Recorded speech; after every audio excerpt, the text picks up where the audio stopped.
Alliance Assurance, partenaire de l'invité du direct. Alliance Assurance, avançons en toute confiance.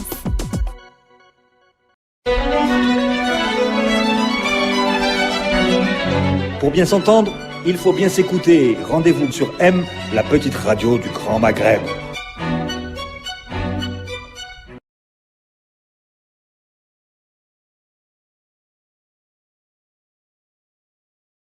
Monsieur Adré, l'année 2014 s'est achevée. J'imagine que vous avez vos comptes d'entreprise. Est-ce qu'elle a été bonne pour votre compagnie? Tout à fait.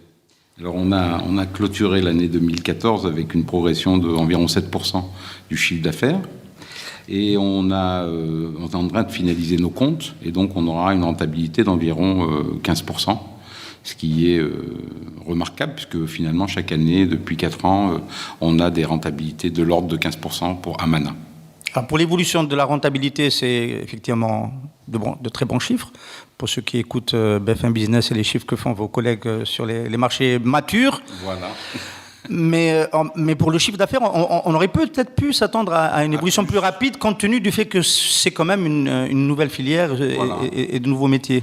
Mais écoutez, chaque année, nous, en fait, vous savez, on travaille dans des contrats qui sont sans tacite reconduction. Donc, si aujourd'hui, on fait 120 000 affaires de nouvelles voyages ou 130 000 affaires de nouvelles voyages en 2013, en 2014, il faut refaire 150 000 ou 140 000 affaires de nouvelles voyages. Donc, les gens, ils viennent et ils partent. Et ils n'arrêtent pas de venir et de partir à Amana. Voilà, donc c'est pour ça aussi que le chiffre d'affaires, il ne peut pas être comparé à des compagnies qui sont comme en Europe, par exemple, avec tacite reconduction, c'est-à-dire qu'ils ont un portefeuille qui est constitué et qui se renouvelle à 95 ou à 96%. Nous, on refait... Et à quoi c'est dû, ça? C'est la façon de faire des assureurs algériens, je dirais, actuels. Donc, les contrats sont sans tacite reconduction. Donc on travaille avec des gens qui viennent chez nous, qui souscrivent des contrats, qui payent leurs primes, et ensuite ils doivent refaire l'effort de revenir chez nous, ou qu'on les sollicite pour qu'ils reviennent chez nous. Voilà. Alors donc, vous avez évoqué le voyage, de cela, ce qu'il faut comprendre que l'assurance voyage joue chez les assureurs aux personnes le rôle que joue l'assurance véhicule dans l'IRD. C'est un rôle très fort, oui. C'est un rôle très fort, parce que bon, chaque Algérien qui veut sortir du territoire doit souscrire une assurance voyage, et nous on a vendu, je crois, en 2014, plus de 150 000 assurances voyage. Donc ça fait beaucoup de souscriptions. Voilà. Monsieur Adré, on va bientôt fêter ou célébrer les 4 ans de la restructuration du secteur. Le départ de cette opération a provoqué une chute du chiffre d'affaires du secteur. Oui. Est-ce qu'aujourd'hui, 4 ans après, le secteur des assurances de personnes a digéré la restructuration de 2011? Disons qu'il y a eu un recalibrage, je pense, en 2011, au moment de la scission, entre assurance de personnes et puis assureurs dommages, surtout au niveau de la distribution. Parce que de nombreux agents d'assurance qui vendaient de l'assurance auto, habitation et assurance de personnes se sont vus imposer par l'État à partir de juillet 2011 et surtout de janvier 2012 de reprendre un mandat s'ils voulaient vendre de l'assurance de personnes. Et là, il y a eu beaucoup d'assureurs agents généraux qui ont été rétifs à la notion de reprendre un mandat, parce qu'ils estimaient que juridiquement, ils avaient vendu pendant des années de l'assurance de personnes et de l'assurance IRD. Et donc, ça a créé un déséquilibre assez fort, moi je dirais, on l'a estimé pour notre compte à environ 30%. Donc ça a été fort. Maintenant, cette réticence est en train de se dissiper année après année. Pas mal d'agents généraux ont finalement réfléchi, et puis s'ils avaient un portefeuille qui était conséquent en assurance de personnes, ils ont ressouscrit les mandats auprès des compagnies mandantes. Voilà. C'est un poste de coût de souscrire un mandat? Pourquoi il faut donner une caution de 500 000 dinars, et puis il faut refournir des éléments qui prouvent que vous êtes un bon professionnel de l'assurance, voilà, ce qu'ils étaient quasiment tous, puisqu'ils étaient déjà assureurs bien auparavant. Alors, en 2014, je crois que on a les chiffres d'activité pour l'ensemble du secteur. Le secteur, il a progressé d'environ 10%, 10-12%.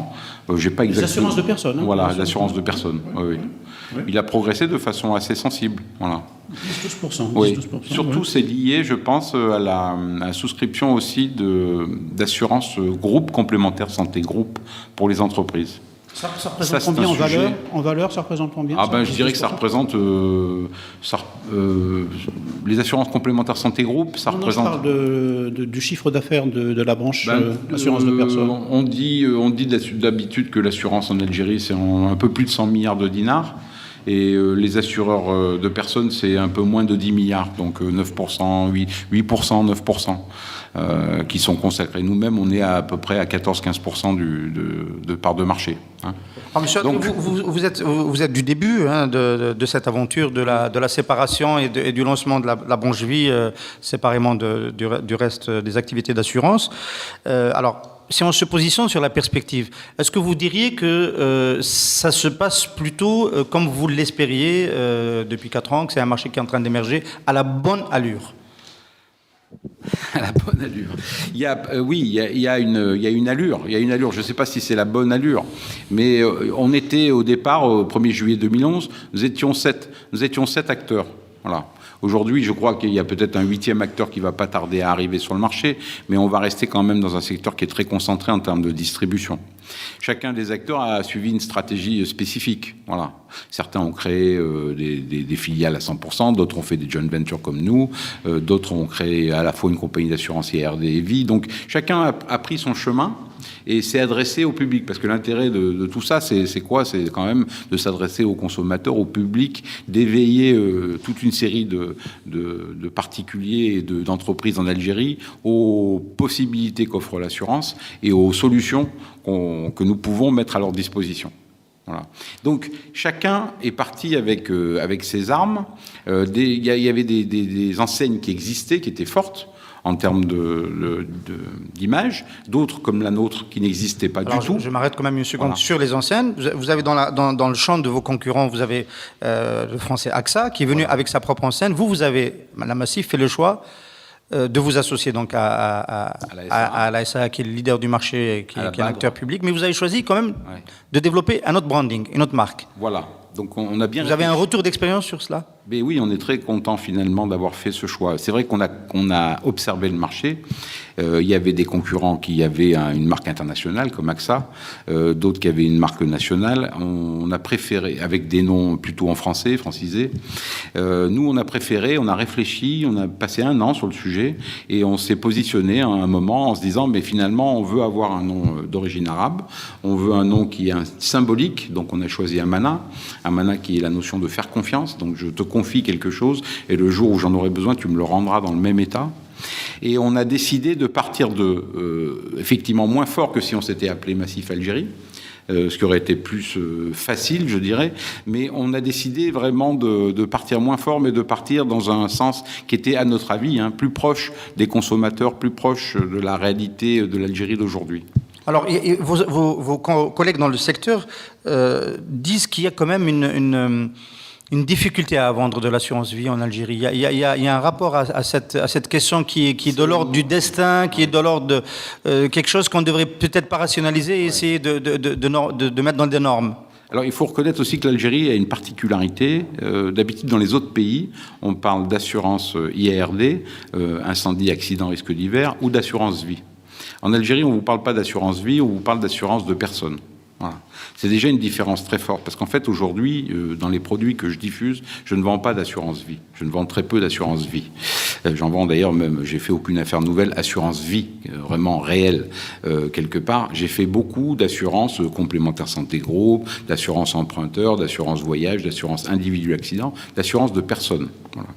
C'est vrai que quand on arrive sur la notion d'assurance vie, on est sur une limite qui peut avoir des contraintes, qui peuvent être d'origine religieuse ou autre.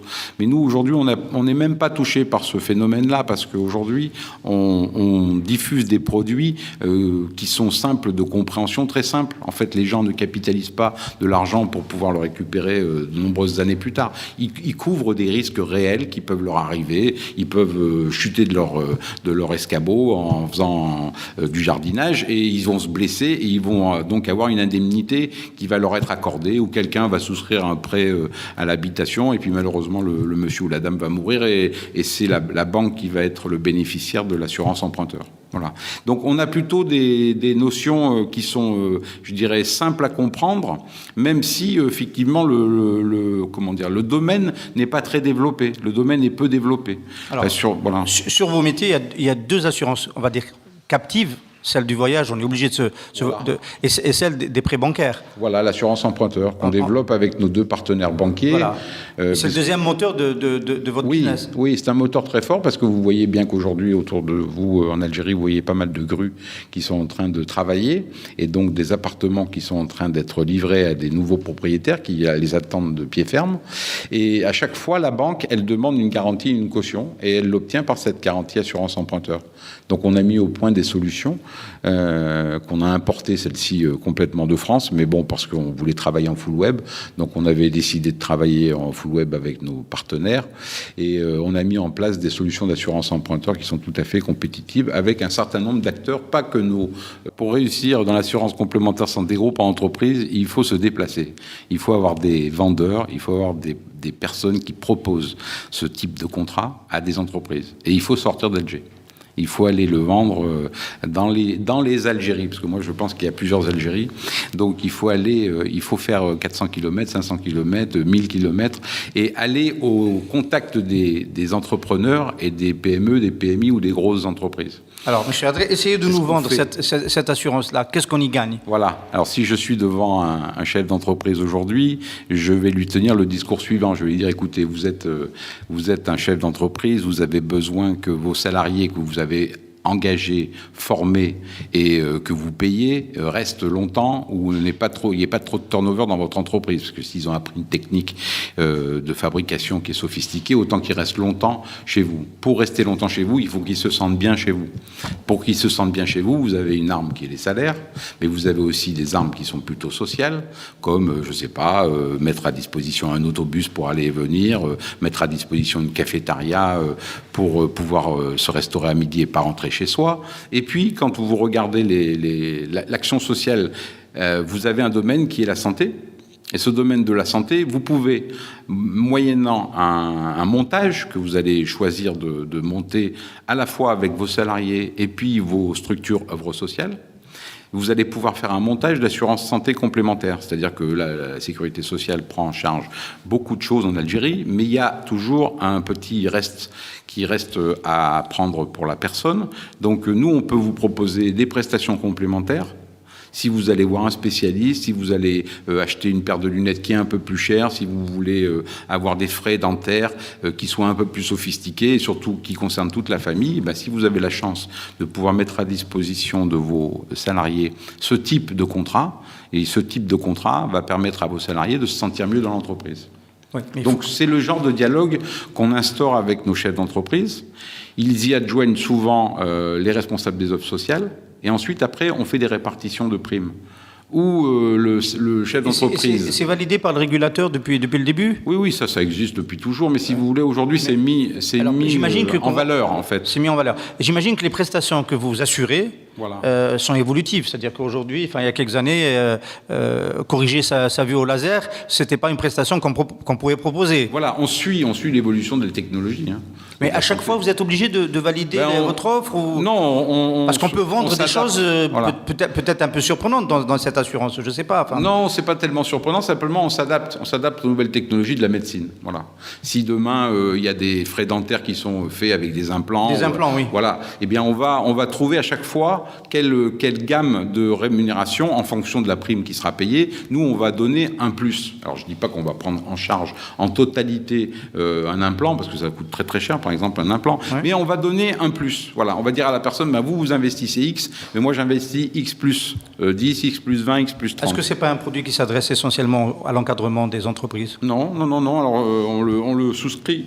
Ils le souscrivent dans les entreprises de façon très très régulière et pour l'ensemble des personnes qui travaillent. Beaucoup de clients? Oui, on est en train de... Combien à peu près? De clients en d'entreprises. En nombre d'entreprises. Pour ça, pour la complémentaire. On en a une petite centaine là. Une centaine quand même. Ouais. Et ils renouvellent d'année en année. Avec des tailles qui vont de 50 personnes à 4000 personnes. D'accord. Pas vous donner les noms aujourd'hui, mais on a des grosses entreprises énormes et ils renouvellent. Alors ça, c'est un peu différent du système dont je parlais tout à l'heure de sans tacite reconduction. Souvent, pour pas justement avoir à souscrire tous les ans ce type de produit, parce qu'il est quand même long à mettre en place, on fait des conventions triennales avec les entreprises. Voilà. Donc on s'installe dans une relation pendant 3 ans avec la structure avec laquelle on signe. Vous êtes performant, vous, par rapport à la concurrence dans ce domaine? Il faut qu'on soit performant. On doit être. Par contre, ce qui fait la différence, c'est les primes. Par contre, il y a une grosse concurrence. Alors, il y a une concurrence sur les primes, il y a aussi une concurrence sur le service, c'est-à-dire en combien de temps je vais régler les frais de soins, les frais de santé des salariés. Voilà. Donc là, ça demande une ingénierie, ça demande une logistique, puisqu'il faut récupérer les feuilles de soins, il faut les traiter. Et on a inventé toute une série de solutions. On compte aussi beaucoup sur Internet, on compte aussi beaucoup... Nous, on est une compagnie, on veut travailler en full web avec tous nos acteurs. Donc aujourd'hui, je dirais en 2011, on était peut-être un peu en avance par rapport à un travail full web qu'on aurait pu réaliser à 100% en Algérie. En 2015, on commence à être, grâce à la 3G, grâce à toutes les innovations technologiques qui n'arrêtent pas d'évoluer en Algérie, on commence à être en phase avec nos clients, avec les compagnies distributrices. Voilà. On trouve de l'Internet de partout maintenant. Okay. Donc, mais il n'y a pas que les entreprises, il y a aussi les individus. Est-ce que l'assurance santé individuelle, elle a de l'avenir en Algérie? Là, c'est le grand schisme, parce que justement, c'est un peu l'espoir de demain. L'espoir de demain, c'est faire accéder l'ensemble de la population à ce type de prestations.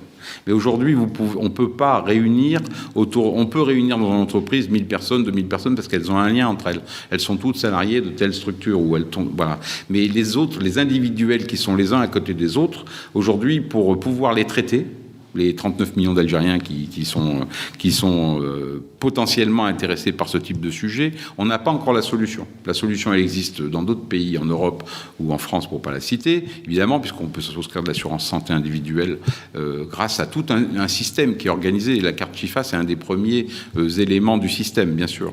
Donc aujourd'hui, l'Algérie est en train de s'organiser aussi pour mettre à disposition, à terme, un système d'assurance santé individuelle pour l'ensemble des personnes. Mais les pas ne sont pas faits. Et ce sont des pas qui sont technologiques. Alors, vous n'avez pas du tout de produit assurance santé individuelle, vous? Non, on n'en vend pas. Il y a certains de vos concurrents qui parlent de, je sais pas, d'opérations comme ça particulières. Par exemple, maternité, accouchement... Oui, mais ça, je le fais, mais dans le cadre d'une assurance santé complémentaire. Complémentaire. Donc, vous n'avez pas d'assurance En fait, je ne sais pas... Je sais très bien faire, mais je ne sais pas assurer une personne à côté d'une autre. Parce que sinon, je vais avoir 10 000... Comment je vais faire pour récupérer mes frais de santé? Il va falloir que je fasse une collecte auprès de qui va aller dire tiens, je vous donne...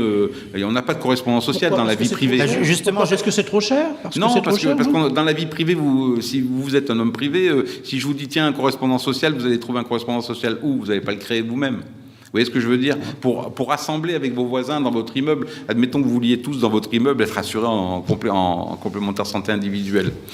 Vous viendriez me voir et vous me donneriez, vous seriez 1000 dans votre immeuble, les 1000 viendraient me voir et me donneraient chacun un papier. Et moi, aujourd'hui, je ne sais pas le gérer, ça. C'est de la gestion industrielle qui se pratique de façon globale ou pas. Donc aujourd'hui, c'est le pas. Mais demain, peut-être avec le système de santé global qu'on peut instaurer en Algérie, ça sera disponible pour tout le monde. Alors on a bien compris que le déploiement de vos produits et de votre offre de services dépend aussi du réseau et de votre capacité à être près de votre clientèle. C'est quoi aujourd'hui le réseau? Comment vous distribuez vos produits? Alors aujourd'hui, on a fait des choix différents de ceux de nos concurrents. En fait, on s'est situé comme un assureur qui voulait fabriquer ses produits, qui voulait fabriquer ses règles de souscription des produits, qui voulait fabriquer ses tarifs, qui voulait les mettre à disposition d'un réseau, mais par contre qui voulait récupérer la gestion des sinistres. Donc voilà le travail qu'on fait, nous. On fabrique d'un côté, ensuite on gère les sinistres de l'autre et on paye nos sinistres. Ce qui est quand même l'essence même de notre travail, c'est de régler nos sinistres en permanence. Voilà. Et notre image, on se la fait là-dessus, en payant nos sinistres en permanence. Donc, on a une charte de qualité où on dit qu'on va payer tous les sinistres, par exemple frais maladie ou autres, dans les 15 jours. Donc, on est tout le temps dans la régulation de ce contrôle de qualité. Et puis, par contre, pour la distribution, on a fait le choix de ne pas distribuer uniquement par nos réseaux. C'est-à-dire de ne pas créer 500 points de vente à Mana sur toute l'Algérie. Vous en avez combien aujourd'hui ? Donc aujourd'hui, des points de vente réels à Mana, on en a 5 ou 6 sur toute l'Algérie. qui appartiennent à Amana. Il y en a un rue du Douche-Mourad, là, voilà. Mais donc celui-là, on le trouve à Amana et on rentre dans un bureau à Amana. Mais là, on en a que 5 ou 6. Par contre, on a passé des accords de distribution, d'abord avec nos partenaires. Donc on a un accord de distribution avec la SA, qui est quand même le premier assureur auto en Algérie, qui distribue nos produits. On a un accord de distribution avec la BDL et un accord de distribution avec la BADR. Donc ça fait déjà 2 banques publiques avec lesquelles on fait de la banque assurance, et puis 7 assureurs publics avec lesquels on travaille de façon très précise pour diffuser nos produits. Et ensuite, on a passé des accords de distribution avec des compagnies qui n'avaient pas choisi de monter une filiale, mais qui voulaient quand même continuer à diffuser de l'assurance de personnes. On va venir à ces compagnies qui ont choisi de ne pas monter de filiale vie et qui font appel à votre réseau et à votre expertise. Mais pour rester déjà avec vos partenaires capitalistiques, que sont la SAA, la BDL et la BADR, est-ce que on ne va pas vous faire dire du mal de votre associé, mais est-ce que vous considérez quand on rentre dans une agence SAA, les produits assurance des personnes sont bien vendus, sont mis en valeur? Voilà. C'est une belle question. C'est une question difficile parce qu'en fait, notre partenaire nous demande quoi? Il nous demande de mettre à disposition des documents de présentation. Il nous demande de mettre à disposition des affiches. Il nous demande aussi en permanence des formations pour ses collaborateurs. Voilà. Donc l'enjeu, il est complexe parce que comme il y a plus de 280 points de vente assurance directe pour la SA, ça veut dire qu'il faut qu'on mène ensemble des campagnes de sensibilisation et de formation des collaborateurs. Là, on s'est engagé dans un grand travail avec eux, mais on le fait partie par partie. On le fait wilaya par wilaya ou direction régionale. Le réseau n'est pas au même niveau. Voilà, le réseau n'est encore pas au même niveau. Donc je ne pourrais pas vous dire aujourd'hui, non, on diffuse de l'assurance de personnes de façon égale sur tout le territoire. Mais on est dans cette dynamique-là. Avec nos partenaires BDL et BADR, c'est la même chose. Parce que eux, c'est encore autre chose. Parce que là, ça, c'est des assureurs. Oui. Donc on leur fait une petite formation et hop, ils peuvent vendre de l'assurance de personnes. Les banques assureurs, il faut leur donner plus de formation parce que eux, ce sont des banquiers. Et on est en train de leur proposer un nouveau métier. Donc, on était encore l'autre jour en formation à l'extérieur. Et on forme, je dirais presque, je ne sais plus, 200 ou 300 collaborateurs de la BDL avant fin décembre 2015. Ils seront tous formés paquet par paquet, 20 par 20 ou 30 par 30 à ces métiers-là. Donc, c'est un challenge. Pour le moment, ils se contentent surtout de vendre l'assurance de l'emprunt parce que ça va de soi. Oui, l'assurance emprunteur, ils le vendent très facilement parce que c'est vraiment une connexion à leur métier. Mais nous, on est en train de leur apprendre à vendre de l'assurance voyage, de l'assurance individuelle et d'autres prestations qu'on propose. Théoriquement, ça vous fait combien de points de vente, ça? Alors en théorie, voilà, quand on fait la théorie, on a en gros 1000 points de vente sur tout le territoire. Mais vous avez créé de nouveaux produits, vous? Ou alors vous avez repris d'anciens produits que vous avez mis à jour? En 2011, on a repris les produits de notre partenaire SA. C'était quoi les produits? Il y avait de l'assurance voyage, de l'assurance individuelle accident, il y avait un peu complémentaire santé groupe, il y avait un peu d'assurance emprunteur. Il y avait l'assurance décès, non? Il y avait quelques assurances décès, arc individuel, oui, il y avait quelques assurances décès, mais c'était pas très développé, pas fortement développé. Ce qu'on a fait, c'est qu'on a repris ces produits, on vend aussi de l'assurance rapatriement de corps, c'est un autre sujet. C'est récent. Depuis 2008, ça c'est un sujet qui... C'est dans la front page de votre site en ce moment. Voilà, qui a été initié par la SAA en 2008, à la demande du gouvernement. Donc, ces types de produits, qu'est-ce qu'on a fait? On les a regardés, on les a revus, on les a recalibrés au niveau des tarifs ou des souscriptions. Et puis ensuite, on s'est orienté vers des nouveaux produits. Voilà. Donc, les nouveaux produits qu'on a sortis et que vous pourrez trouver bientôt, là, ils sont en finalisation, c'est l'assurance pèlerinage. Donc, on a fait un contrat assurance pèlerinage. On est en train de préparer un contrat assurance scolaire. Demandez à M. Adret si ça se passe bien avec votre partenaire public, parce que bon, c'est pas.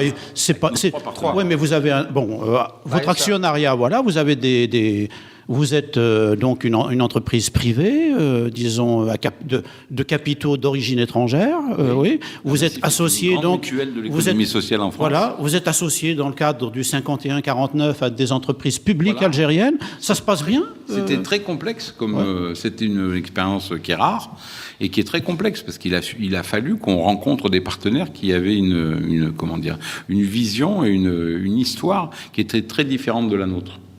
Alors moi, je vous dirais, par une formule, quelque part, nous nous sommes enrichis chacun de nos différences. Parce que nous avions des différences fortes. Voilà. Et c'est difficile pour des Algériens de travailler avec des Français. Et c'est aussi difficile avec des Français, pour des Français, de travailler avec des Algériens, comme ça, de base. Voilà. Donc il a fallu beaucoup de négociations, beaucoup de discussions, beaucoup d'approches communes pour arriver à monter et à faire perdurer la structure. Mais aujourd'hui, on est content Vous, qu'est-ce que vous avez apporté de l'esprit massif en Algérie? Qu'est-ce qu'on a apporté de l'esprit massif? On n'a pas apporté... Alors, on a apporté l'esprit mutuel, je dirais. On a des valeurs à la Massif, qui sont la solidarité, le partage, qui sont la façon aussi de voir la relation avec le sociétaire. On appelle ça un sociétaire à la Massif. En France, ça, c'est des sociétaires. Ici, ce sont des clients. Mais rien ne nous empêche de les traiter, finalement, philosophiquement, comme des sociétaires, c'est-à-dire plutôt comme des partenaires. Voilà. Et qu'est-ce qu'on a apporté? On a apporté nos produits. On a quelques produits, mais on n'a pas cherché à dupliquer tous les produits dont on dispose à la Massif. En Algérie, je dirais en premier lieu. La première chose qu'on a apporté, c'est le management de l'entreprise, puisque l'entreprise, quand je l'ai créée, il y avait 5 à 6 personnes, et aujourd'hui, il y en a 92. Donc, il a fallu monter des règles de management, apprendre aux collaborateurs à travailler avec des méthodes qu'on pratique beaucoup à la Massif, qui sont par exemple le management par projet. On travaille de façon transverse chez Amana, et c'est très complexe de travailler de façon transverse avec des personnes qui ne sont pas formées à cette gestion transversale des relations. Chacun a plutôt l'habitude de gérer, je dirais, en solo et en silo. Nous, on fait en sorte d'organiser les relations de travail avec les collaborateurs pour que les gens travaillent ensemble. Mutualiser, voilà, y compris voilà, dans le management. Voilà, ça c'est, je dirais, la chose la plus importante. Ça ne se voit peut-être pas, mais c'est la chose la plus importante. C'est la management de projet. Vous avez un pilote. Ouais. Un pilote, ce pilote, il a des collaborateurs, je dirais, fonctionnels, pas hiérarchiques. Donc, il n'a pas un pouvoir hiérarchique sur eux, il a un pouvoir fonctionnel. Et on se retrouve comme ici, autour de cette table, avec un monsieur du marketing, un monsieur des finances, un monsieur du développement. Et le projet, c'est de monter... ça peut être de monter une relation... L'assurance pèlerinage, ou ça peut être de monter une relation de distribution avec un nouveau distributeur, ou de monter un système d'information pour l'entreprise. C'est les sujets qu'on traite. Et on les traite de façon transverse. Et ça, c'est une nouvelle méthode, enfin, c'est pas une nouvelle méthode, mais c'est une méthode qui est exploitée par nous de façon très forte, sur laquelle on a beaucoup de connaissances. On sait travailler en management par projet, et on a apporté cette méthode dans nos valises quand on est arrivé en Algérie. Alors, nous, on a reçu M. Meslem ici, président directeur général de AXA Algérie. Bon, il n'a pas utilisé l'expression de sleeping partner, en parlant des actionnaires qui sont avec lui dans AXA Algérie, la BEA et le Fonds national d'investissement, le FNI, mais on avait compris qu'il avait beaucoup de marge de manœuvre dans le management, voilà. Étant entendu que AXA étant un acteur. Est-ce que c'est votre cas aussi, ou est-ce que vous avez affaire à des actionnaires, avec la SA qui est un professionnel du secteur, voilà, qui sont beaucoup plus regardants dans le management? Ce ne sont pas, en tout cas, ce ne sont pas des sleeping partners. Nos deux banques, la Massif, elle aussi, et bien sûr, mais les deux banques et l'assureur algérien ne sont pas des sleeping partners. L'assureur algérien, parce qu'il est assureur, donc il a beaucoup d'idées, de connaissances du métier et de méthodes de travail. Les deux banquiers, parce qu'ils veulent vraiment se lancer dans la banque assurance, et qu'eux aussi, ils ont des idées, ils ont des volontés pour développer ce type de produit. Donc, on n'est pas du tout dans une dynamique de sleeping partner. Vous êtes en train de nous dire que la BADR et la BEA et la BDL ont des idées dans le domaine de l'assurance. Parce que nous, on est un peu sceptiques, on les attend sur d'autres terrains, et s'ils ont des idées sur l'assurance, c'est très prometteur. C'est prometteur. Eh bien, soyez rassurés, ils ont des idées sur l'assurance, ils ont des idées sur le e-banking, ils ont des idées sur le e-commerce. Aujourd'hui, on doit se lancer dans des opérations comme celle-ci. Vous avez vu qu'il y a beaucoup d'expérience, par exemple, par rapport au e-commerce. Oui. C'est sur le point de naître. Nous, on a aussi un projet sur le sujet. Mais c'est pas un projet, c'est pas si facile que ça. Mais tout le monde, il y a une énorme appétence des consommateurs algériens. Parce qu'il y a un vrai risque dans le commerce... Mais il y a des risques à gérer, à maîtriser. Il marche ailleurs dans le monde, ce e-commerce, donc il n'y a aucune raison. Et je pense que le jour où il va se lancer en Algérie, il va faire florès, parce qu'il va avoir beaucoup de succès. Beaucoup de succès. Mais nous, on a un métier de finance, donc on est obligé de contrôler l'ensemble des éléments de la chaîne de valeur. C'est un métier qui est pas très, comment dire, visuel, l'assurance. C'est un métier qui est pas très, on le voit comme ça, mais nous, quand on regarde de très près, on sait très bien qu'il y a un enchaînement d'actes et une chaîne de valeur dans laquelle il y a énormément d'actes qui doivent tous être impeccables pour que justement Alors, du consommateur chaîne de valeur, au sinistre, on ait la bonne relation. Oui, chaîne de valeur, pardon, vous avez interrompu. Chaîne de valeur, on pense tout de suite au marché financier en Algérie. Il est encore très faible, il est balbutiant. La bourse d'Alger n'arrive pas à démarrer. Pour un acteur de l'assurance, c'est vraiment le gros maillon manquant. C'est pour ça qu'on ne fait pas d'assurance vie. Parce que la capitalisation permet de devenir un acteur sur le marché financier. Oui, avec cela. Et puis aussi parce qu'il faut que, pour pouvoir proposer à quelqu'un une rentabilité de 2 ou 3% par an, il faut quand même soi-même pouvoir récupérer une rentabilité sur les produits qui sont placés de 4 ou 5% par an. Donc quand vous n'avez pas ces solutions-là à disposition, bien vous ne pouvez pas diffuser des produits d'assurance vie. Est-ce que vous le dites dans l'environnement d'Alger, dans le microcosme, que la non-émergence du marché financier gêne aussi le développement de votre métier? Je pense qu'il y a énormément d'acteurs qui le disent aujourd'hui. Beaucoup d'acteurs le disent, c'est un sujet qui est connu. Bon, après, c'est un sujet qui nous dépasse quelque part. Parce que aujourd'hui, vous voyez, en France, il y a des grands débats sur la contribution des assureurs à l'économie. Les assureurs français mettent plus de 1 000 milliards sur la table tous les ans sur l'économie. Le Premier ministre là vient de demander un effort spécial. Donc les assureurs ont dit bon allez, on met 500 millions d'euros de plus dans l'économie, dans les PME. Voilà. Ce rôle-là de l'assureur en tant que participant à l'économie du pays, il existe dans d'autres pays de façon très forte. En Algérie, il n'est pas aussi valorisé, il n'est pas organisé de cette façon-là. Voilà. L'épargne, elle est, je pense, surabondante chez les banques. Et aujourd'hui, il n'y a pas cette organisation, cette participation demandée de l'épargne des consommateurs algériens à l'économie du pays privé. Voilà, c'est dû à l'histoire aussi. Hein. Alliance Assurance, partenaire de l'invité du direct. Alliance Assurance, avançons en toute confiance.